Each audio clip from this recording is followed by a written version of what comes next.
Hey, good morning, everyone. Good morning. We're back. We're back to tag teaming. The team is back together Yeah. again.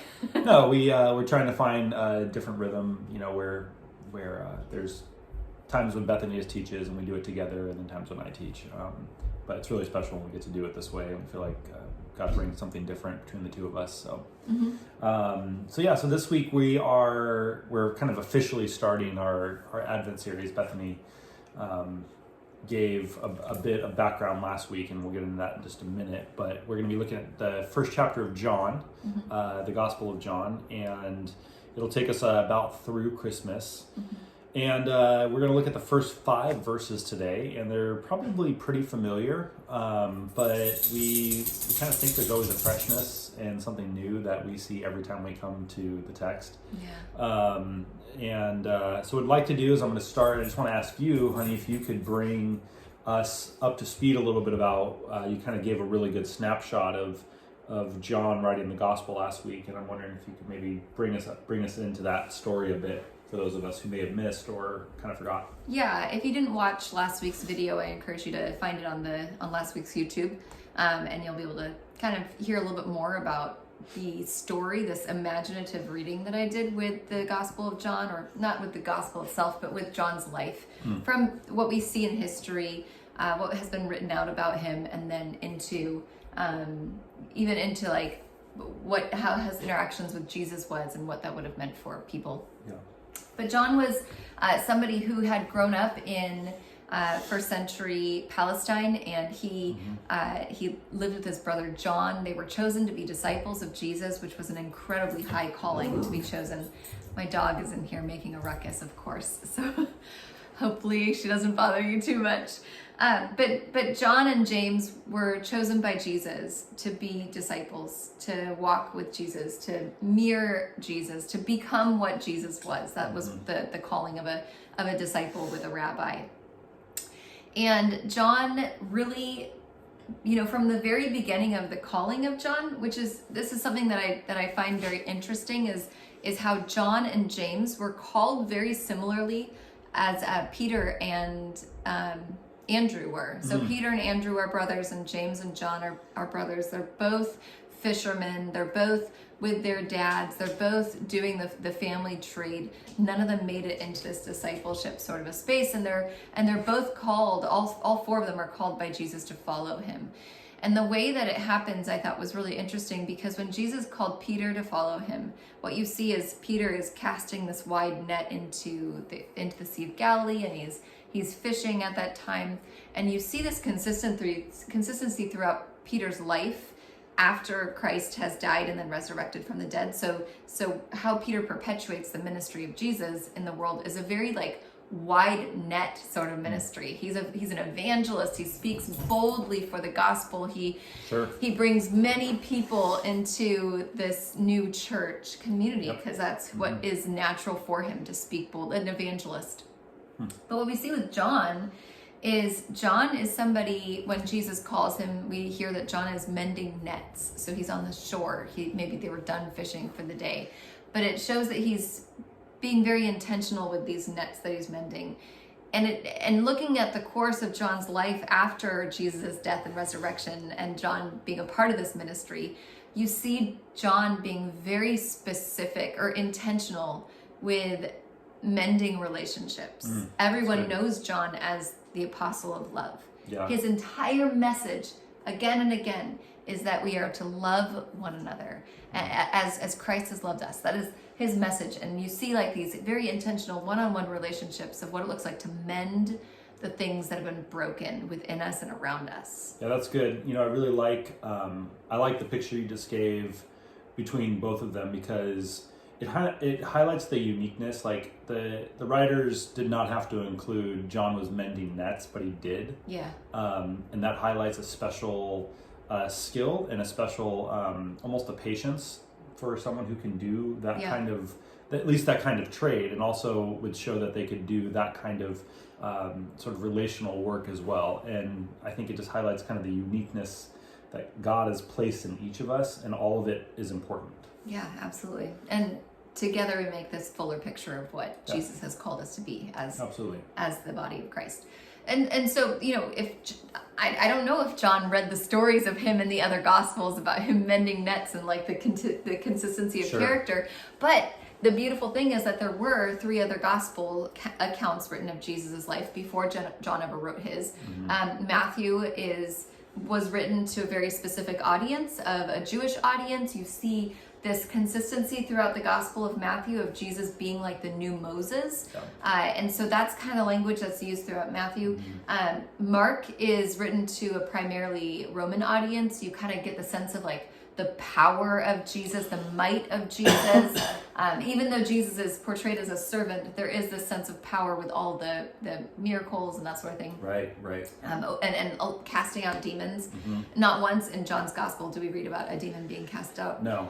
Or any parables either. Right. But then Luke was written to a Greek audience, and that is, Luke was a physician, and so you can see like the sense of the Greeks were highly analytical. They wanted to speak through everything. They were they wanted to see the beauty of it in all things, and so you see the details in Luke's gospel that's written to a Greek audience. And Luke also wrote Acts. That's right. And you can read all about like who John was in Acts even.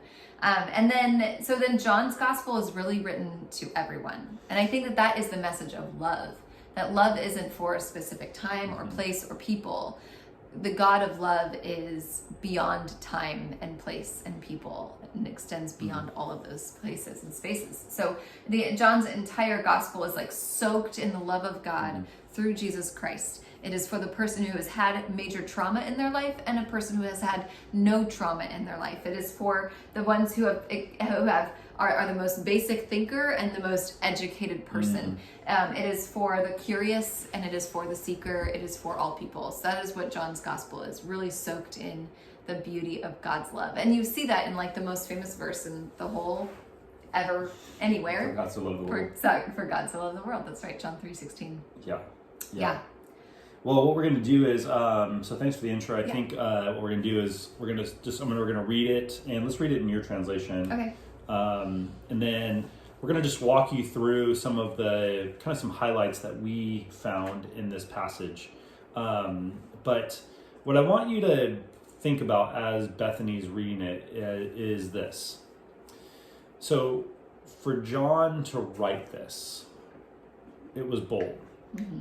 For John to write what he wrote required that he was listening and that he was paying attention, because he knew he was tasked with bearing witness to that love, and not just saying it as a cliche, but really bearing witness. And he really, I think, had to listen to the Spirit to know what exactly to write, because this isn't just, this is beyond poetry. This is John. We're hearing John paying attention. And I think that's why it's so profound for us, because it's almost, there's a mystery in it, but it just bears so much truth to the love that Jesus has for this world, and the uniqueness of Christ in this world, and what God thought about. We're going to see here before. So do you want to read? Sure. So John 1:1-5 is what we'll be reading. And John writes, "In the beginning was the Word, and the Word was with God, and the Word was God. He was with God in the beginning. Through him all things were made. Without him nothing was made that has been made. In him was life, and that life was the light of all mankind. The light shines in the darkness, and the darkness has not understood it or overcome it." Yeah. So you want to? So should we? Let's talk about in the beginning. Okay. Like what do you? What that would have meant. Yeah. Well, not just what it would meant, but what does it mean? Yeah. Well, for the reader, that John would have like really been having in mind when he wrote this. They would have been immediately catapulted to those first letters of the Hebrew Bible, where Moses wrote, "In the beginning, God created the heavens and the earth." So for John to begin his gospel account with these words, it was like an invitation for the reader to see that they've known Jesus all along. Like that the people of Israel, that they've been reading about Jesus and preaching about Jesus the entire time, not recognizing who Jesus was necessarily, but since the time of Moses. And we read about in Psalm 98, if you ever get a chance to go there, we read about how the sea resounds and the rivers clap their hands and the mountains sing for joy. And it just shows this continuation of God's purposes in the world through Christ all along. That everything, the word of God, the sea and the mountains, everything is making known the glory of God in the world. That it points to like this word that was spoken out over creation and into creation. It continues to make this beautiful noise that points to the love that goes beyond love, that goes beyond love. It's like this extension, this eternal love. And so if we read, in the beginning, God created the heavens and the earth, it was this sense that, if we read those parts, it talks about the chaos that was happening there. Yep. This sense of uncertainty. We read about the Spirit hovering over the waters of creation, and this sense of God breathing out, speaking out peace and shalom over all things. And we've talked about shalom a lot. Shalom means like wholeness, completeness. It means that all things are right and all things are good, and all things are the way that God intended them to be, the fullness of God. So we go from in the beginning God created the heavens and the earth, to in the beginning was the Word. The Word. So it's like, when I think about it, it's like we've got the beginning, and in the beginning God created the heavens and the earth, and that brings us to where we are today. In the beginning, the start, God created. But John is saying, in the beginning was the Word. Before this part that we are in was the Word. God, this Jesus has existed from the very beginning. Our understanding of time and space is not necessarily limited to God's understanding of time and space, so that's so good. But the Word was before all things were made. Yeah, and I think one of the things that you and I have talked about a few times is the connection that John makes with that Trinitarian language. Yeah. So he's highlighting something here that it's the before. So yeah, a time before time. A time before time, and so he's saying God, Father, Son, and Spirit all sort of existed before that. And you might say like, yeah, we know this, we've been down there, but no, like see it in a new way. See it like you're not just hearing it for the first time, but what it means for you today. So do you want to talk for a minute just about it? I kind of gave that example of the Rublev picture. Yeah.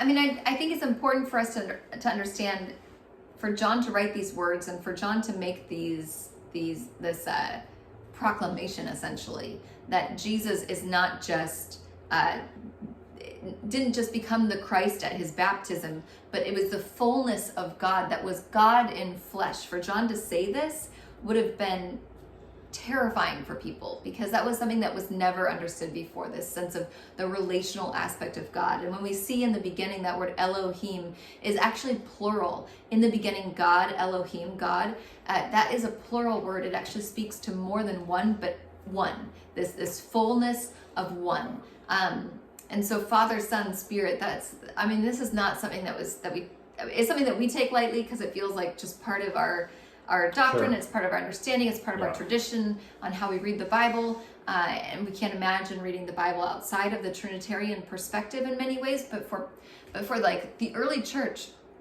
for hundreds of years, this was like a dividing factor. People were killed for their and martyred for their understanding, their view, their misunderstandings and misviews of the Trinity, of this Father, Son, Spirit. So for us to be able just to talk about it like, yeah, it's no big deal, that's a huge privilege. People died to get this out there in the way that we understand it today, because disagreements cause fractions and cause fear and cause people having to push away and step away from those conversations. And the best way to step away oftentimes is to silence that voice.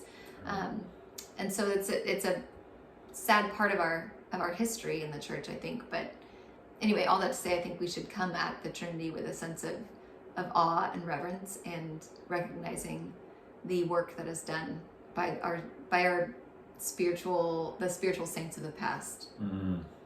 Yeah, that's good. So when it comes to the Trinity, then when we talk about Father, Son, Holy Spirit, and what John's saying here is he's sort of saying that those things that existed before, those three entities, there was an opening that God made that we would be a part of it as well. Yeah, so this relational aspect, and I'm not going to do justice on trying to give a theological understanding of the Trinity. We don't need to. I've heard basic examples of it, like, and it sounds really silly, so I get it if you're like, oh, don't share this one, but like an egg, you've got the shell, and you've got the white, and you've got the yolk, and they're all the egg. Together they make an egg, but each part is still the egg. They can't exist without the other. So that's like the idea of the Trinity, like in the most basic form. I think of it maybe more like, so I think, let's talk about the Shea family. Okay, so there's you and I, and we've got this relationship together. Yeah. And we decide we are going to adopt. Mm-hmm. And so we open ourselves more to another person. Mm-hmm. And now that person is part of the Shea family. But without that person, we're not the Shea family. Yeah. But before that person existed, we were the Shea family. Yes. That's I don't know about that, because then you've got like the point of the Trinity is that they're all separate individual parts of the same whole. So God is one. That's Shema. The Lord our God, the Lord is one. That is absolutely true. But the Father is not the Son. And not the Son. The Son is not the Spirit. The Spirit is not the Father. But they are all one. They are all one. So there's like the thing that you were talking about, the picture of this divine sort of dance where all three parts of the Trinity are interacting with and celebrating and loving and caring, and are fully complete in of themselves together, sharing with each other. And I think we'll put the picture up here so you can see it, but there's a sense of shared intimacy and shared experience. And within this picture that we'll put up here, the author or the artist who made this picture, there's a spot in the middle that people believe, because this is ancient, it's very ancient, this painting, but people believe that there was a mirror in the middle, which is to see ourselves as a reflection of the Trinity. So we've been invited into this divine dance that has existed from a time before time, and this sort of loving, all-encompassing presence, this completeness, wholeness, all those things, we've been invited into that as individuals, but then as the church we get to celebrate it even more fully. So this is what John is inviting us into. Yes, I know, and that's a lot of theology all over there. I get it. Well, it's kind of all over so much of this is there's a great mystery in this. That's right. And that's what makes it quite beautiful, is that it's kind of hard for anyone to explain. Yeah. But yet everyone tries to bear witness to it in their way. Yeah. And I think that's what John's doing. Like there's a sort of a mysteriousness to the way he's writing this that almost doesn't make sense, but it does. Yeah. At the same time, the before, I mean, that's like big stuff. Yeah, no doubt. Like it's something that I was writing was that there's been this eternal energy, this divine movement and relationship has always been, even before we've ever known what before is.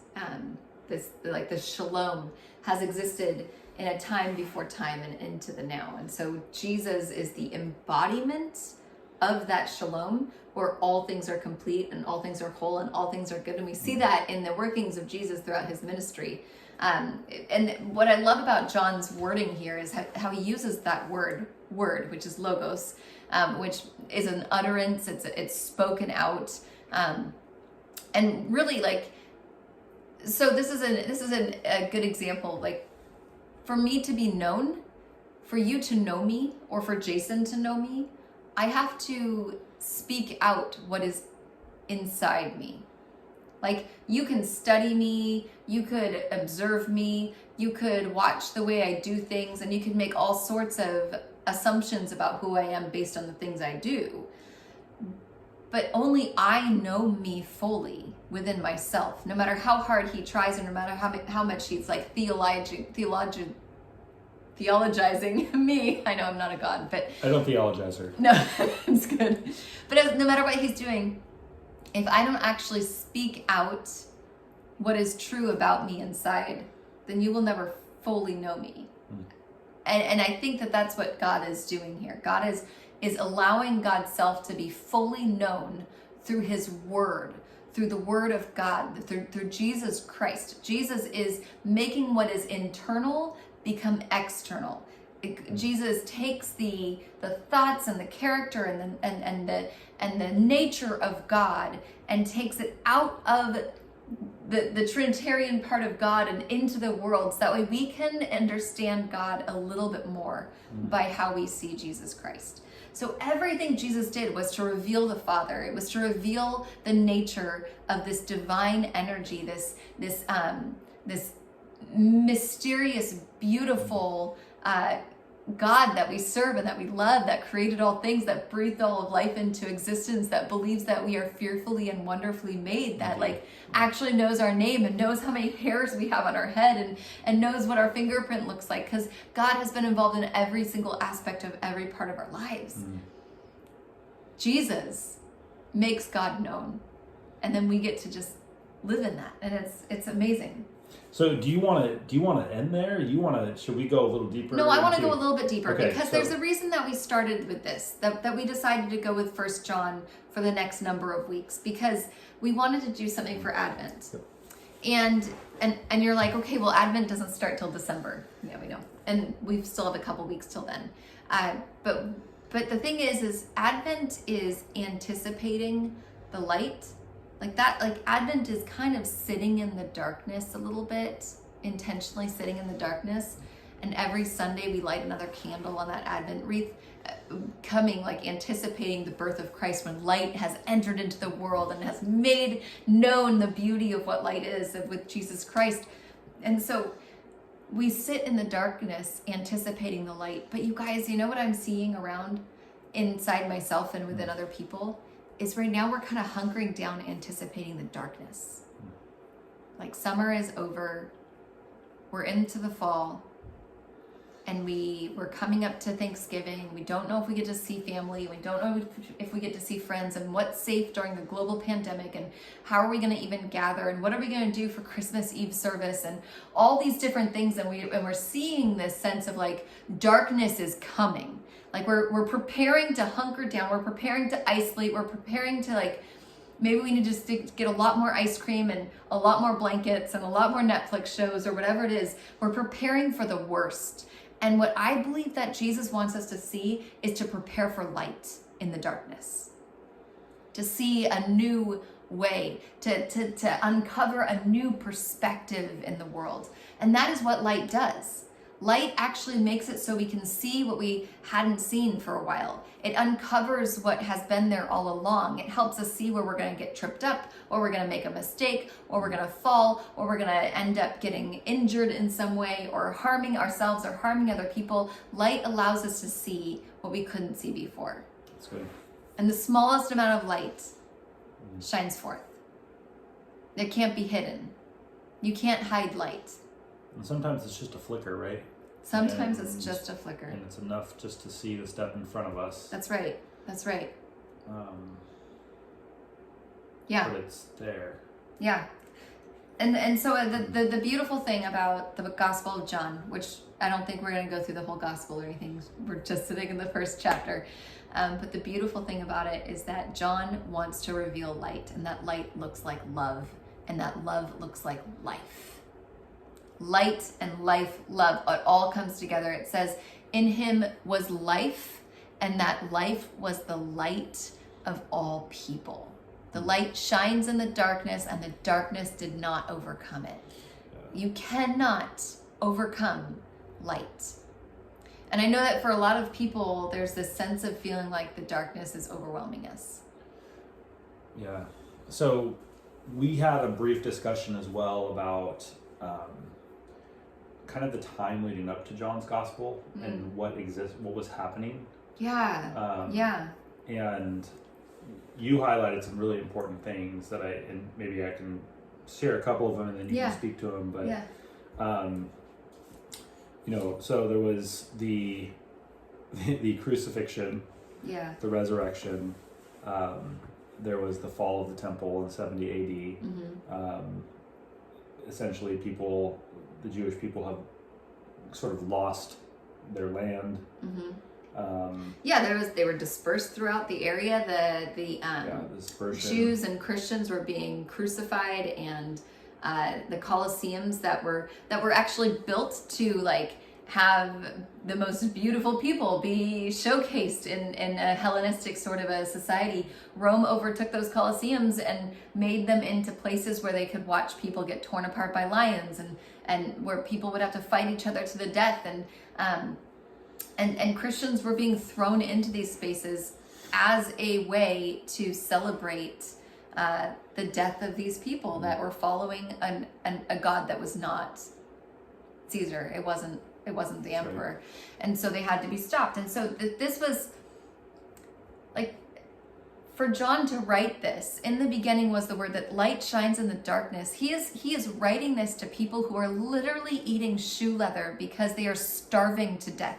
Their children are dying. And one of the, oh gosh, you'll know if I'm wrong here and you can tell me, but there's I think it was in Acts or maybe in Revelation, I can't remember, but there's a story of a mother having to eat her child, or it may have been Josephus who wrote it, but this is a time where the worst darkness had overtaken everything in the world. And John has the audacity to write to a people who have zero hope left from everybody else's perspective, from anybody looking at their life and saying, listen, a light has come and the darkness cannot overcome it.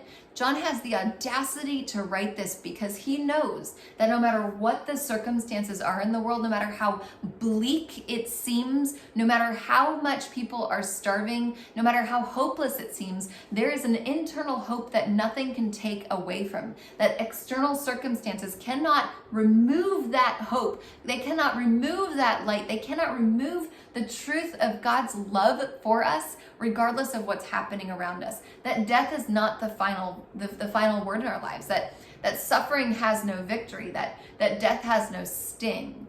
Because we know that this eternal Christ who has existed before the beginning, whatever the beginning was, and has existed all the way through and exists within us today as Christ followers, we know that light is something that overcomes all darkness. And the darkness has no strength compared to that light. That's what I'm talking about. Should we end there? Yeah, probably. Yeah, that's good. Yeah. That's good. I wanted to say, really quick here, the stories that John writes about, he writes about the woman at the well. He writes about that woman who's caught in adultery.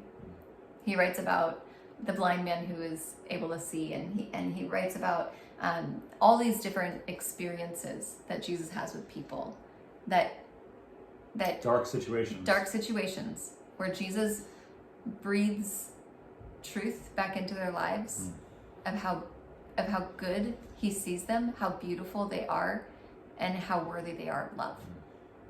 And John's whole thing was, you are worthy, you are worthy, you are worthy of love. So what Jesus does here is you see that almost every story that Jesus interacted with people, Jesus was wanting to bring new perspective. Not that they are unworthy, not that they are not loved, but that they are loved. That's a new perspective that we get to walk with in that light. Jesus wanted them to see a new way of seeing the world, and that light gives a new way to see the world, a new uncovering of a time before a time, a peace, a shalom that has always existed, a new way to interact with and maneuver throughout the world in the midst of darkness that will never win. So the stories that John writes are to reveal a new way of seeing things in the midst of incomprehensible suffering. Church, may you know that you are welcomed into the eternal light that God has offered through Jesus Christ. Yeah. May you take that light, may you carry it, may you look for it. If you don't see it, may the covers be removed so that you could just get a glimpse of it. May you see it in other people. And church, if you are someone who is carrying that light real strong right now, bear witness. Yeah. Share it. Yeah. In the Peace and darkest grace. places. Peace and grace to you all. Peace and grace.